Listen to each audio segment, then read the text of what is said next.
తెలంగాణ ఉద్యమ కెరటం. భువనగిరి ప్రాంతంలో తెలంగాణ ఉద్యమాన్ని ఉర్రూతలూగించి విద్యార్థుల నుంచి ఉద్యోగుల వరకు అన్ని వర్గాల ప్రజలను కలుపుకొని స్వరాష్ట్ర సాధన కోసం తనదైన శైలిలో పోరాటం సాగించిన జిట్టా బాలకృష్ణారెడ్డి నింగికెగిశారు.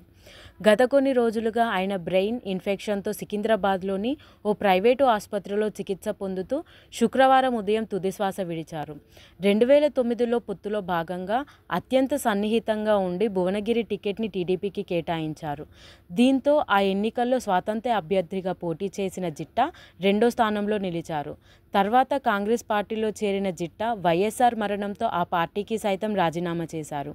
2014లో భువనగిరి అసెంబ్లీకి ఇండిపెండెంట్గా పోటీ చేసి రెండో స్థానంతో సరిపెట్టుకున్నారు. వైఎస్ఆర్సీపీతో కొంతకాలం పనిచేసిన జిట్టా యువ తెలంగాణ పార్టీని స్థాపించారు.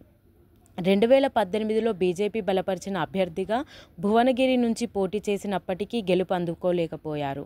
అసెంబ్లీ ఎన్నికలకు ముందు కోమటిరెడ్డి సమక్షంలో కాంగ్రెస్లో చేరారు. అక్కడి నుండి మాజీ సీఎం కేసీఆర్ ఆధ్వర్యంలో 2023 అక్టోబర్ 20న బీఆర్ఎస్ పార్టీలో చేరారు. గడిచిన అసెంబ్లీ ఎన్నికల్లో సైతం ఆయన భువనగిరి బీఆర్ఎస్ అభ్యర్థి పైళ్ల శేఖారెడ్డి తరపున ప్రచారంలో పాల్గొన్నారు. జిట్టా బాలకృష్ణారెడ్డి మరణ వార్త తెలుసుకొని భువనగిరి, ఆలేరు, ఉమ్మడి జిల్లా వ్యాప్తంగా పలువురు ఆవేదనకు లోనయ్యారు.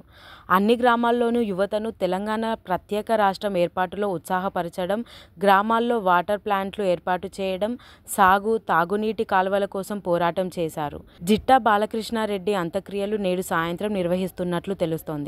భువనగిరి శివారులోని ముగ్దుంపల్లి దారిలో ఉన్న ఆయన వ్యవసాయ కేంద్రం వద్ద అంత్యక్రియలు జరగనున్నట్లు తెలుస్తోంది.